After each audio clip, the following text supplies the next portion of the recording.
আসসালামু আলাইকুম রহমতুল্লাহি ওয়া বারাকাতুহু। প্রিয় মোবাইল বন্ধুরা, প্রাণপ্রিয় সকল মোবাইল বন্ধুরা জানাচ্ছি শুভেচ্ছা। তো আমি আজকে আমার দুপুর রান্নার আয়োজন ভিডিওটি নিয়ে এসেছি জাতি গোস্ত। তো দেখতে থাকুন, আমি রান্নার মশলা দিচ্ছি জাতি গোস্ত দিই আরও যে রান্না হবে আমি কোলগুলো দিয়ে দিলাম। তো ভিডিওটা কি কোথা থেকে দেখতে আছেন আমাকে ফলো করুন। আমি সমস্ত কাজের আইডিটা মশলা দেখাচ্ছি। আমি এখানে পেঁয়াজ দিয়ে দিলাম, দেখতে থাকুন প্রিয় বন্ধুরা। আমি পেঁয়াজ একটু বেশি করে দিই যেহেতু আজকে এটা গোস্ত রান্না হচ্ছে। এখানে আদা দিয়ে দিলাম, আদাটা দেখতেছেন আদাটা, এই যে আদার পরিমাণ শেষ। তারপরে দিচ্ছি আমি এখানে রসুন বাটা। তো দেখতে থাকুন ভিডিওটি যে কোথা থেকে দেখতেছেন আমাকে একটা লাইক এবং শেয়ার দিয়ে সহযোগিতা করবেন বন্ধুরা। এখানে আদাগুলো দিয়ে রসুনগুলো দিয়ে দিলাম। তারপর দেখতে থাকুন সমস্ত মশলা এগুলো দিচ্ছি আমি। তো এখানে আমি লবণ দিয়ে দিচ্ছি। প্রিয় দর্শক দেখতে থাকুন, এখানে আমি লবণ দিয়ে দিলাম 2 চামচ, 2.5 চামচ লবণ দিয়ে দিলাম।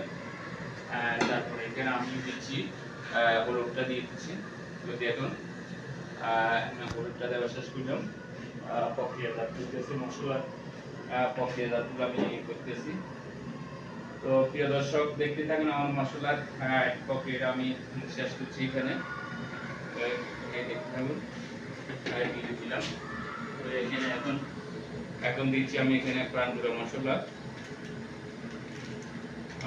দেখতে থাকুন আমার ভিডিওটি দর্শক কীভাবে রান্নাটা করতেছি আমি। তো আমি এখানে প্রাণগুলোর মশলা সব দিয়ে দিলাম। তারপরে এখন আমার আরও বাকি দিচ্ছি। তারপর দেখতে থাকুন এখানে আমি কিছু তেজপাতা এবং পেঁয়াজ কাঁচামরিচ দিয়ে দিলাম।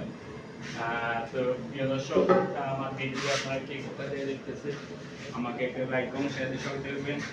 এখানে দিচ্ছি 5 ফোড়ন মশলা, লং, এলাচ, দারচিনি সব আছে, দিয়ে দিলাম পরিমাণ মতো দিয়ে দিলাম। তারপরে আমার একটি মুখরুচি হওয়ার জন্য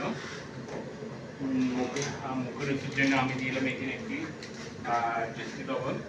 এটা মুখরুচি আনার জন্য এবং বস্তুটা তাড়াতাড়ি সিদ্ধ হওয়ার জন্য, যাতে টেস্টি লবণটা এটা পরে ব্যবহার করে। তো আমি আগে দিয়ে দিলাম। তো প্রিয় দর্শক এখানে আমার সমস্ত মশলা আইটেমগুলো আমি দেওয়া শেষ করলাম। এখন এই যে আমি দিচ্ছি।